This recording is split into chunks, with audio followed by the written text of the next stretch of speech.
Então, sem muita demora, irmãos, eu quero pedir para você abrir a sua Bíblia na primeira carta que Paulo escreve aos Coríntios, no capítulo 15. Nós vamos fazer a leitura do verso 19 ao 22 e depois dar um salto para o verso 45. Amém?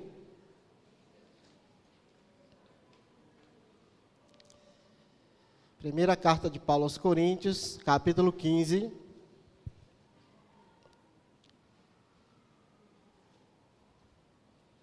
Carta de Paulo aos Coríntios, capítulo 15. A partir do 19 ao 22, e depois vamos fazer a leitura do verso 45. Amém? Todos encontraram? Podemos fazer a leitura? Diz assim na minha versão: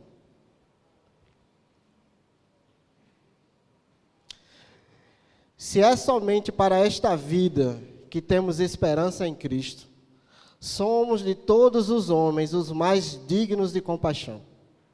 Mas se de fato Cristo ressuscitou dentre os mortos, sendo Ele as primícias dentre aqueles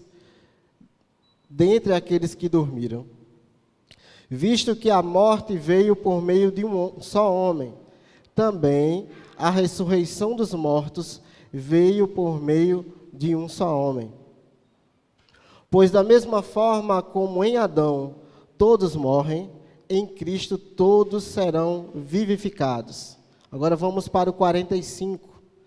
Assim está escrito: o primeiro homem, Adão, tornou-se um ser vivente. O último Adão, espírito vivificante. Vamos orar?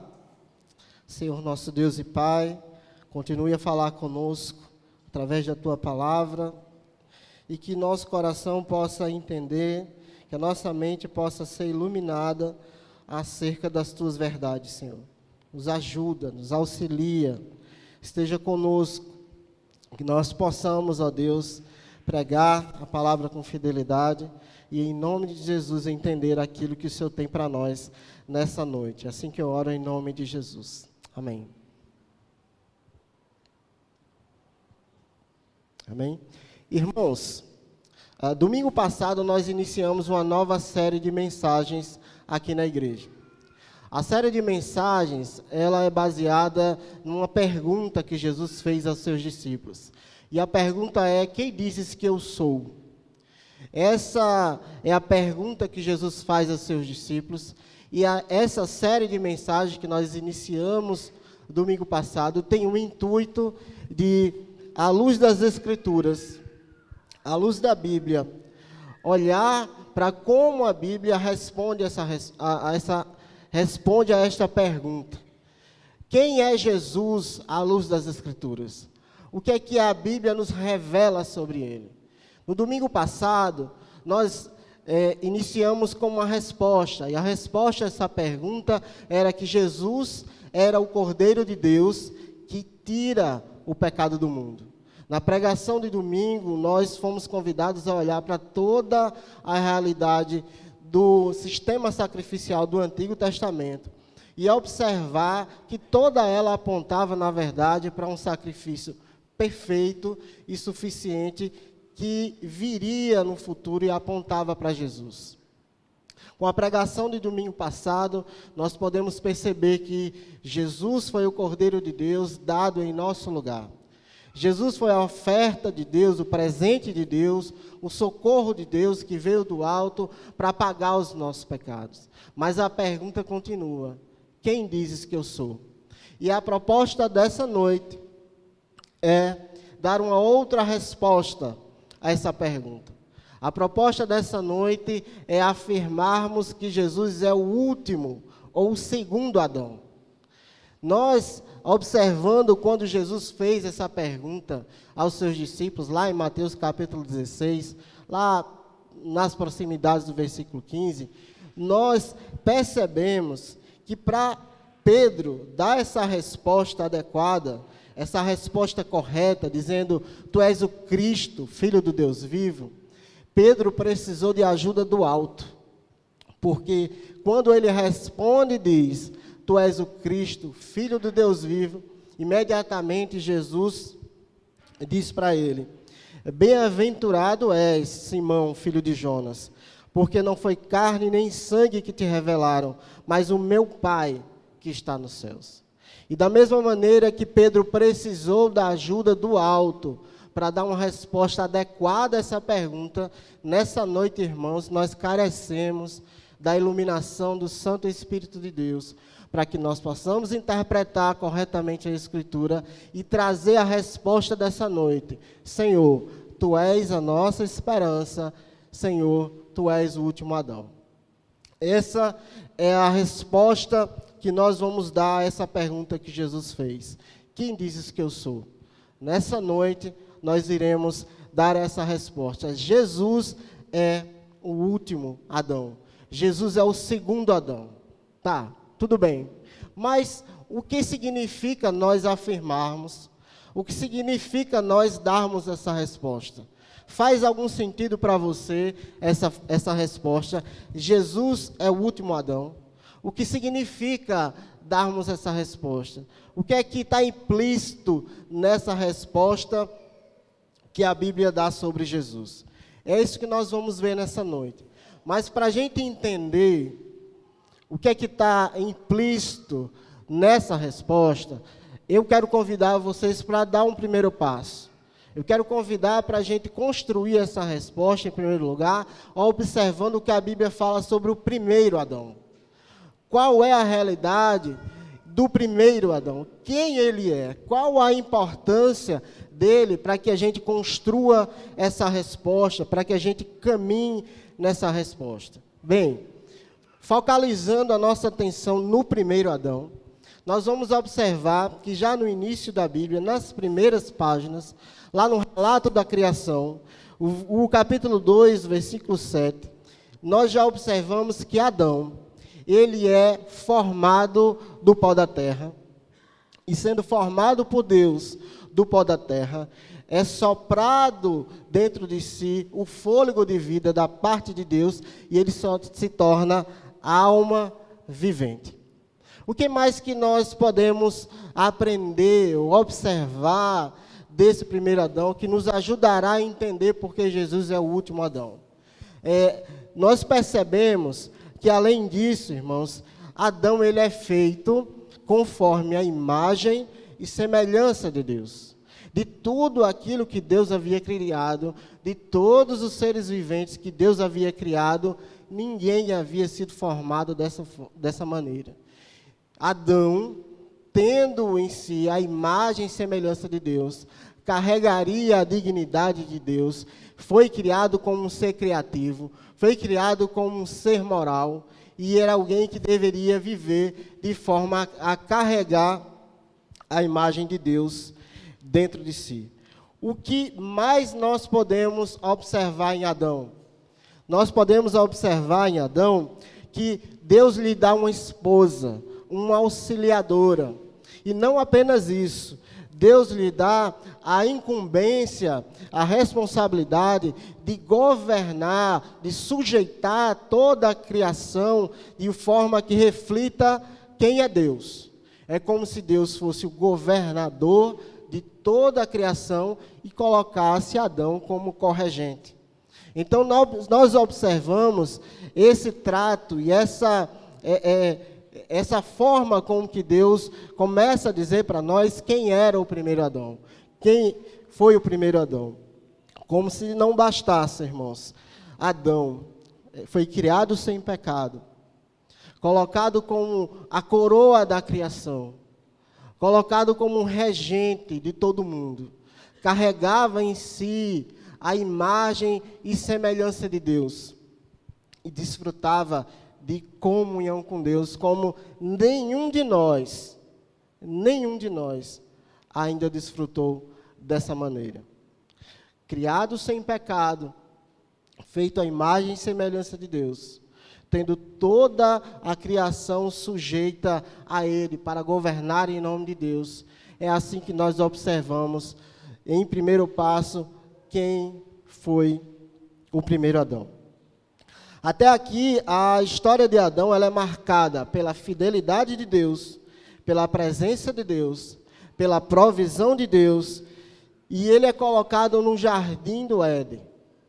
Agora Deus coloca ele num lugar, um jardim do Éden, muito obrigado, e lhe dá uma ordem. Adão é colocado no jardim do Éden e Deus lhe dá uma ordem. Alguém consegue lembrar da ordem que é dada a Adão?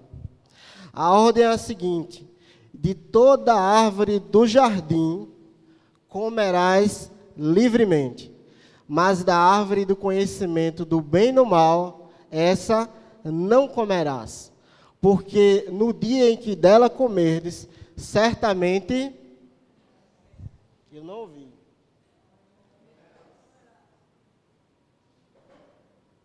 De toda árvore você pode comer livremente, Adão. Mas da árvore do conhecimento do bem e do mal, essa você não pode comer. No dia em que você quebrar esse mandamento, essa aliança, desobedecer a essa ordem, certamente você morrerá.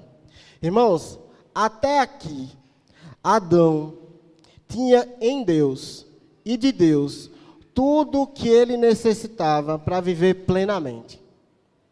Adão via a cada dia a provisão de Deus, a fidelidade de Deus, o quanto Deus cuidava, o quanto Deus se relacionava de forma saudável com ele. Adão tinha em Deus e de Deus tudo o que ele necessitava para viver plenamente. Mas, irmãos, como nós sabemos, está descrito em Gênesis capítulo 3, infelizmente, a vida do nosso primeiro pai, a vida de Adão, iria mudar de forma radical. Porque no capítulo 3, a Bíblia nos conta que, instrumentalizando a serpente, Satanás, então, entra num diálogo com Eva. E a Bíblia nos conta que ele engana Eva, Eva desobedece a Deus, Eva dá atenção à voz de Satanás através da serpente. E perceba que na narrativa bíblica, essa é a primeira vez que os nossos pais ouvem uma voz que não é de Deus. Eu já quero fazer uma aplicação aqui. Até agora, quem se relacionava com Adão era o autor da vida. Até agora, quem falava com Adão e Eva era aquele que é o criador de todas as coisas. Era alguém que é digno de toda confiança. Alguém que tinha provas incontestáveis do seu amor e de sua graça. Mas agora eles ouvem outra voz, e essa voz faz com que eles duvidem da fidelidade, do amor e do relacionamento sincero que Deus tinha com ele. Preste bem atenção no seu dia a dia, nas coisas que você faz, nas coisas que você sonha e que você pensa. Qual é a voz que você está ouvindo? Se nós ouvirmos das Escrituras, filhos, sujeitem-se aos pais. E nós temos a oportunidade, por muitas vezes, de quebrar essa ordem, de quebrar essa voz e andar por outra voz. Em que caminho nós estamos escolhendo? Perceba, até agora a única voz que eles tinham escutado era de Deus, que encontrava-se com eles todos os dias na viração dos dias. Mas, como eu estava dizendo, eles deram ouvido a outra voz. E Eva come do fruto da árvore do conhecimento do bem e do mal e dá ao seu marido. Eu quero agora falar de uma palavra que é muito importante que a gente entenda. Mais à frente o texto vai deixar isso claro. Mas Adão, ele era o nosso representante. Ele representava toda a humanidade. É o que a teologia costuma dizer de cabeça federativa. Adão era aquele que me representava e te representava. Biblicamente falando, eu e você estávamos no Éden. Estávamos em Adão. Nós estávamos exatamente ali, diante daquela prova. E as Escrituras contam que a mulher ouve outra voz, quebra a comunhão com Deus, se aproxima do seu marido, oferece, e Adão, que tinha a responsabilidade de obedecer a Deus, também quebra essa aliança com Deus. eles quebram com duas esperanças. A primeira esperança era o que a serpente havia prometido. A serpente havia prometido de que eles não iriam morrer. Deus havia falado que se eles quebrassem, eles iriam conhecer a morte. E a serpente disse que eles não iriam morrer e ainda diz mais. Ela diz que no dia que vocês comerem, os seus olhos serão abertos e vocês serão conhecedores do bem e do mal, assim como Deus. Eles então quebram essa aliança com Deus, desobedecem a Deus. E aí eu quero que você lembre daquilo que eu falei. Quando eu estou dizendo que Adão era o representante da raça humana, quando eu estou dizendo que Adão era o cabeça federativo, eu estou afirmando que você estava no Éden, que eu estava no Éden em Adão. Isso está claro para nós. A gente não está olhando a vida de um terceiro. Nós estamos olhando para a nossa realidade ali no Éden. Nós estávamos em Adão e a Bíblia deixa isso muito claro.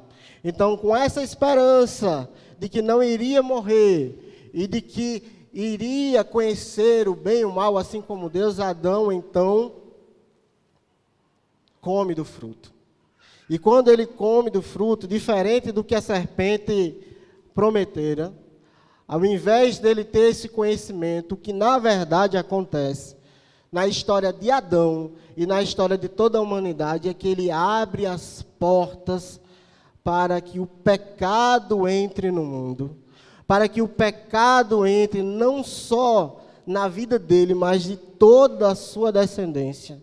Ele abre as portas, na verdade, para a morte física, que é a separação entre corpo e alma. Ele abre as portas para a morte espiritual, que é a alienação com relação a Deus, o estado de inimizade com Deus. E ele abre as portas para a pior de todas as mortes, que é chamada segunda morte ou morte eterna, que é a morte daquele estado irremediável em relação a Deus. Então, quando Adão dá esse passo para longe de Deus, e quando ele dá esse passo, ele abre as portas para que o pecado entre nele e em toda a humanidade. E é exatamente por isso, irmãos, que quando Paulo fala aos Romanos, lá no capítulo 3, verso 23, se não me engano, ele diz: todos pecaram e carecem da glória de Deus. Você consegue entender agora porque o texto diz que todos pecaram? Porque nós estávamos em Adão. O pecado entra no mundo e invade todos os descendentes de Adão a partir de então. E o que passa a reinar, como diz Romanos capítulo 5, é a morte. A partir desse momento, a morte se assenhora da realidade humana. A morte se chega à realidade humana e todos passam a experimentar o que é a morte. Todos passam a experimentar essa realidade ou em si ou perto de alguém. Ontem eu fui ao cemitério do Parque das Acácias fazer uma visita, não a alguém que tinha ido, mas aos vivos, obviamente, não é? E eu me deparei de frente para todos aqueles túmulos e eu comecei a pensar nessa verdade. Eu comecei a pensar no que Paulo escreve aos Romanos no capítulo 5.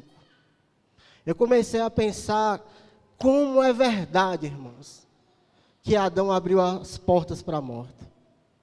Como é verdade que a morte parece ser senhora. Traga a todos, ricos e pobres, poderosos, que ela traga indistintamente. A morte, ela se assenhorou desse tempo por causa do que nós fizemos em Adão. Adão era o nosso representante. E a partir de agora, quando nós vamos falar sobre Adão, nós não vamos falar simplesmente daquela primeira parte que eu falei. Desfrutava de comunhão com Deus. Tinha uma auxiliadora. É nosso cabeça, nosso representante. Adão passa a ser descrito agora como alguém que abriu as portas para que a morte e o pecado entrassem no mundo. E agora, irmãos, a Bíblia diz que todos, indistintamente, todos os nascidos de mulher, nasciam a partir de agora com a mancha do pecado dentro de si. A culpa de Adão é imputada em nós. A culpa de Adão e o seu pecado é colocado na nossa conta. Quando Adão cai, nós caímos. Quando ele quebra a aliança, somos nós que quebramos. Quando ele quebra a comunhão com Deus, fomos nós que quebramos, porque para a Bíblia, nós estávamos em Adão. Nós estávamos em Adão. Romanos capítulo 5, verso 12, deixa isso muito claro, quando ele diz, portanto, assim como por um só homem entrou o pecado no mundo, e pelo pecado a morte, assim também a morte passou a todos os homens, porque todos pecaram. Adão era o nosso representante, o nosso cabeça federativo, aquele que a sua culpa, a sua transgressão foi imputada a nós. Nós agora carregamos o pecado dentro de nós, e é muito simples ver isso. Desde muito novo, a gente consegue perceber o quanto o pecado nos domina, o quanto o pecado faz parte da nossa natureza. É essa natureza que existe no ser humano. Mas, irmãos, só abrindo um parêntese, lá pelo século V, pelo século V da era cristã, um monge chamado Pelágio trouxe uma visão diferente dessa. Ele trouxe uma explicação. Para Pelágio, analisar o que aconteceu no Éden era assim: o pecado de Adão afetou apenas e somente a ele. Nós não herdamos esse pecado. Nós não herdamos essa culpa. Para Pelágio, todo homem que nascia depois de Adão, nascia ainda com seu arbítrio preservado, com livre arbítrio, e passava a ser pecador apenas quando cometia o primeiro pecado. Pelágio entendia que os efeitos da queda eram diferentes do que nós estamos observando pelas palavras de Paulo. A Bíblia é muito clara ao dizer que em Adão nós pecamos. Ela é muito clara a dizer que a morte passou a todos os homens, porque todos pecaram. E outra nota, aqui para a nossa observação. Há quem queira desqualificar essa narrativa da criação, dizendo que aqui não estamos falando de história. Não é um fato histórico. Adão não é um personagem histórico. Mas isso é uma maneira alegórica de se falar, de se ensinar que não se deve se aproximar do mal e manter relações com Deus. Se isso fosse verdade, nós não herdaríamos a culpa e o pecado de Adão. Se isso fosse verdade, Adão era simplesmente uma alegoria. Mas a Bíblia nos assevera e diz para nós que nós somos descendentes de Adão, que nós estávamos nele e que por isso nós fomos afetados severamente pelo que ele fez. Isso está claro na sua mente? Está claro na sua mente. Adão era o nosso cabeça federativo. Adão era o nosso representante. Eu quero que você tenha a clara convicção do que ensina as Escrituras. Eu e você estávamos no Éden. Amém? A culpa é nossa. A culpa passou para nós. Ela foi imputada a nós. Então, Adão é o nosso cabeça federativo que diante de uma prova, que diante de uma oportunidade de obedecer a Deus, cai, quebra a aliança, experimenta da morte e nos leva todos juntos. Porque, como diz o pastor Hernandes Dias Lopes, nós estávamos nos lombos de Adão. todos nós estávamos agarrados a ele no seu cinturão. Então, quando ele cai, o caos entra no mundo e nós somos carregados também. Mas, irmãos, o Deus que é gracioso, o Deus que é misericordioso, ainda na cena da queda, lá no Éden, acende um lampejo de esperança para a humanidade. Porque ainda no Éden ele faz uma promessa. Ele diz que haveria de vir um, nascido de mulher, que esmagaria a cabeça da serpente. E ai de nós, se ele não tivesse feito essa promessa. O que seria de nós se não houvesse essa promessa nas Escrituras? E visto que todos nós estávamos nos lombos de Adão. O que seria de nós se o Deus que nos criou, que visualizou nós quebrando a aliança com Ele, se Ele não fosse também bondoso, gracioso, cheio de graça e misericórdia? Ainda no Éden, Ele faz a promessa: nascido de mulher, dessa que pecou, nascido de mulher, virá aquele que esmagará a cabeça de Satanás. Lhe fará uma ferida mortal e destruirá as suas obras. E o tempo passa. Em Adão mesmo, nós percebemos que não havia esperança alguma para a redenção. Mas havia esperança sim, porque Deus havia feito uma promessa. Você percebe, irmãos, quanto essa palavra é importante para a narrativa bíblica? Promessa. O povo anda com Deus na expectativa de uma promessa. Uma promessa que eles entrarão numa terra que mana leite e mel. Depois eles andam com Deus através de uma promessa. A promessa que virá aquele que nos livrará dos nossos inimigos, daquele que reinará em nome de Deus. Enfim, o povo de Deus anda no decurso da história, irmãos, agarrado, firmado, olhando para uma promessa. E aí, irmãos, muito tempo depois, mas muito tempo depois dessa promessa, lá na região da Galileia, numa cidade chamada Nazaré, havia uma mulher chamada Maria, noiva de um homem chamado José. E num certo dia ela recebe a visita de um anjo chamado Gabriel. Gabriel então se aproxima de Maria e anuncia que ela, aquela mulher, haveria de dar à luz a um filho, a um menino, que deveria ser chamado Jesus, e esse seria chamado Filho do Altíssimo. Gabriel diz assim para Maria: o poder do Altíssimo te envolverá com a tua sombra, por isso o ente santo que há de nascer será chamado Filho de Deus.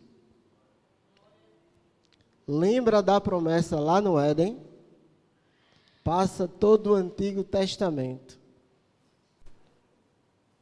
E agora, dos céus, vem a providência de Deus. Ele se dirige a uma mulher. Eis que está vindo o segundo Adão. Assim como um homem quebrou a aliança, um homem virá para nos resgatar das maldições dessa aliança quebrada.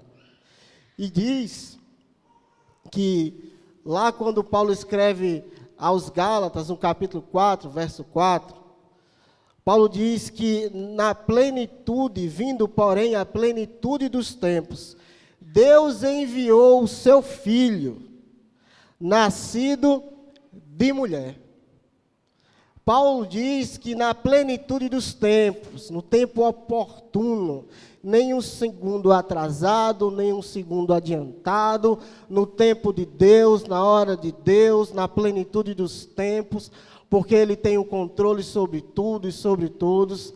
Na plenitude dos tempos, Deus envia o seu Filho, nascido de mulher. E Lucas diz, lá no capítulo 2, verso 52, que esse Jesus, que foi gerado sem pecado, eternamente gerado, sem pecado, que esse Jesus, que foi gerado de forma miraculosa no ventre de Maria, ele nasce e ele ia crescendo em sabedoria, em graça e em estatura diante de Deus e diante dos homens. Eis aí Jesus, o nosso segundo Adão, gerado de forma miraculosa, que crescia em estatura, graça, diante de Deus e diante dos homens. Nascido de mulher. Você percebe como a Bíblia constrói essa resposta para nós? De que Jesus era de fato o segundo Adão? Então perceba, esse Jesus que não conhece pecado, que não peca, se aproxima de João o Batista, e para se identificar com o povo, para se identificar com aqueles que ele iria resgatar, Jesus então se submete a um batismo, chamado batismo de arrependimento de pecados. Batismo de arrependimento. E é aquilo que o pastor falou no domingo passado, ou em outra oportunidade. Por que Jesus teve que se batizar? Lembre-se, Adão, o primeiro Adão, era a cabeça federativa. Ele representava a humanidade e representou a todos nós, porque nós caímos nele. Jesus veio também para se identificar com o povo, o qual ele iria resgatar. Então ele se submete ao batismo, e no momento do seu batismo, ouve-se dos céus uma declaração do próprio Deus. E essa declaração é: Tu és o meu Filho amado, em quem eu tenho prazer. Os céus se abrem e dos céus o Deus Pai diz que esse que estava sendo batizado era o Filho de Deus, em quem Deus tem prazer. Logo depois do seu batismo, então, Jesus é levado para o deserto. E sendo levado para o deserto, eu quero que você agora lembre do Éden. Porque o primeiro Adão estava diante de uma prova, diante da serpente, ouviu a voz da serpente e caiu. Agora, o segundo Adão, que veio representar aqueles que seriam salvos, ele agora também está diante de Satanás. E a Bíblia diz que depois de 40 dias jejuando, Satanás se aproxima dele e começa a lhe tentar.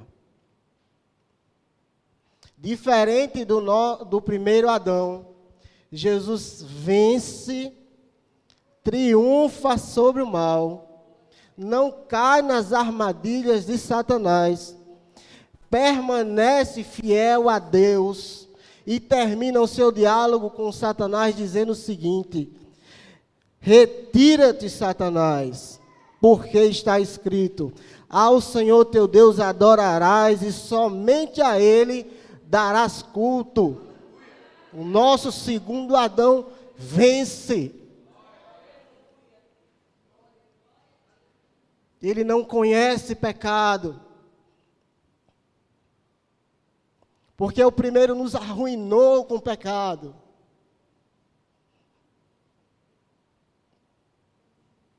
Mas o segundo Adão não conhece o pecado.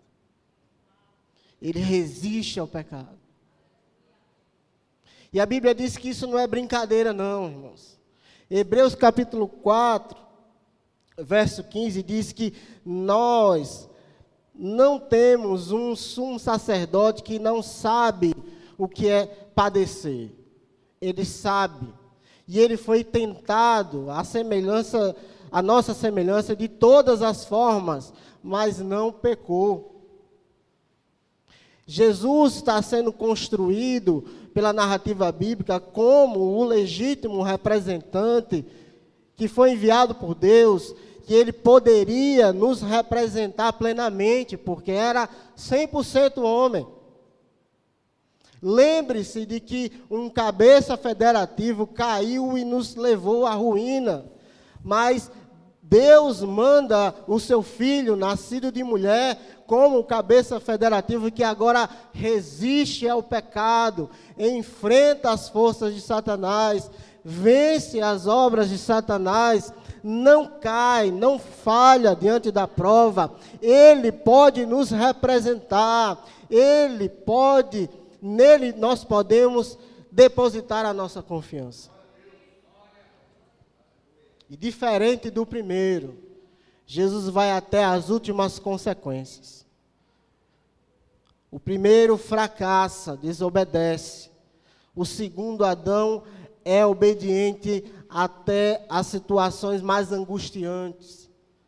Porque pouco tempo antes de ser preso, ele está orando sozinho no Getsemane. Ele pede para que orem com ele, vigiem com ele, mas os seus discípulos falham, fracassam. E sozinho ele diz: Senhor, se for possível, passa de mim esse cálice. Mas não seja conforme a minha vontade, e sim conforme a tua. O primeiro não se submete à voz de Deus, o segundo Adão se submete e adora a Deus. O primeiro Adão não consegue, o segundo Adão vence. E agora, irmãos, ele vai até a cruz. Ele é colocado no madeiro, em nosso lugar. E aí eu quero que você perceba agora, a palavra-chave para nós entendermos por que Paulo escreve aos Coríntios e fala que Jesus é nosso segundo Adão, exatamente no capítulo 15, porque tem tudo a ver com a morte. Paulo está falando aqui de ressurreição. Paulo está falando aqui de ressurreição, irmãos. Então Jesus é entregue à morte. Mas aí surge uma questão. A morte passou a reinar desde Adão. E a morte vence todos aqueles que pecaram. Jesus então vem, é entregue ao madeiro, é colocado como sacrifício. E parece que a morte também tem poder sobre ele. Parece. Mas é importante a gente entender o que ele falou um pouquinho antes de morrer. Ele disse na ceia: este é o meu corpo que é dado por vós. E este cálice simboliza o meu sangue que vai ser derramado por vós. Por quem? Por quem não tinha condições de vencer a morte. Ele é o representante daqueles que são descendência de Adão e que não podiam vencer a morte, porque o salário do pecado é a morte. E visto que todos pecaram, ninguém tinha poder até então sobre a morte. Então Jesus é colocado no madeiro. Ele morre em nosso lugar. Assim como Adão representou um povo, Jesus representa aqueles a quem ele vem resgatar. E Jesus morre. E era justo que ele morresse. Porque ele se fez pecado em nosso lugar. Mas o que é que ocorre 3 dias depois da sua morte? O que é que ocorre? Ocorre um fato único na história da humanidade. A morte reinou em todos os descendentes de Adão. Mas nesse segundo, que foi gerado de forma miraculosa, não. Ele tem poder sobre a morte, e ele ressuscita, vence a morte. Pela primeira vez na história da humanidade, um ser humano nascido de mulher, não cai onde Adão caiu, não tropeça onde ele tropeçou, vence o pecado, não peca, ressuscita, e a Bíblia diz que ele é as primícias daqueles que ele veio representar. Isto significa dizer, irmãos, que Jesus, assim como Adão abre as portas para a morte, Jesus abre as portas para a ressurreição. Essa é a grande notícia do Evangelho. É dizer: ei, vocês, descendentes de Adão, vocês que estavam nos lombos de Adão, vocês que estavam agarrados ao pecado, à culpa de Adão, ei, Deus enviou o seu filho, nascido de mulher, ele não pecou, a morte não tinha poder sobre ele, ele ressuscitou e abriu as portas para você também. Ele é as primícias dos que dormem. Ele é as primícias do que dorme. Por isso que eu falei tanto de cabeça federativa, representante. Porque Jesus, como segundo Adão, é o representante do povo de Deus. Ele é o representante dos eleitos de Deus. Ele disse: isso é o meu corpo que é dado por vós. Este é o sangue que é dado no seu lugar. Se ele venceu a morte, irmãos, todo o seu povo também vai vencer. Paulo diz: ó morte, onde está a tua vitória agora?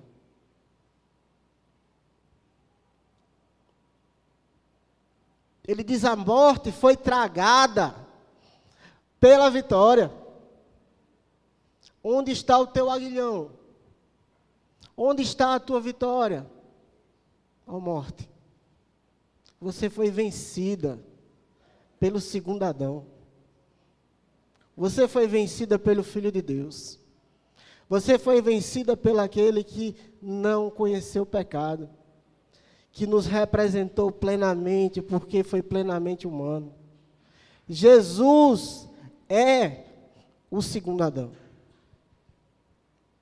Por isso que Paulo diz, irmãos, se a nossa expectativa, se o nosso pensamento é que a nossa esperança em Deus se resume a apenas essa passagem aqui, nós somos os mais infelizes dos homens, porque nós não percebemos que há um além. Nós não percebemos que haverá ressurreição. Nós não percebemos que Jesus nos representou e abriu os caminhos para nós. É por isso, irmãos, que Jesus chega na casa de Lázaro e ele diz: eu sou a ressurreição e a vida. Aquele que está em mim, ainda que esteja morto, viverá. Essa é a grande notícia do Evangelho. Essa é a grande notícia do Evangelho, porque todos nós estávamos nos debatendo na natureza adâmica e não tínhamos como pagar, e não tínhamos como ser libertas por ela, dessa natureza. É exatamente por isso que Paulo diz que nós, aqueles que estão em Cristo, são chamados de quê? Nova criatura. Não somos mais da descendência de Adão, embora sintamos os efeitos dela todo dia na nossa vida. Nossa natureza foi transformada por aquele que venceu a morte. Amém? Eu quero só concluir com uma palavra. mesmo com essa história e mesmo com essa narrativa que identifica Jesus como nosso segundo Adão, hoje, a humanidade se divide ainda em dois povos. Aqueles que estão nos lombos de Adão e aqueles que foram representados plenamente por Cristo e receberam dele e são uma nova criatura. Eu quero concluir com essa palavra, com essa realidade, para que você perceba a grande notícia que você, como eleito de Deus, tem para anunciar para o mundo. Que você perceba que o Evangelho não é venha para a igreja para não ter dor de dentro, venha para a igreja para ter carro novo. O Evangelho não é isso. O Evangelho trata dessas coisas que eu acabei de falar. E a realidade de que Jesus é o último Adão e nos representa plenamente, nos ajuda na nossa santificação. Porque Ele sabe o que nós passamos. Nos auxilia a entender a nossa justificação. Porque assim como o pecado de Adão, o primeiro, foi imputado a nós, a justiça de Cristo é imputada a nós também. De maneira que Deus olha e nos vê como justos por causa de Cristo. E nos acende a esperança para a então futura glorificação. O primeiro homem foi tornado algo vivente. O segundo, como diz o texto que nós lemos, é espírito vivificante. Jesus é nosso segundo Adão. Amém? Vamos orar?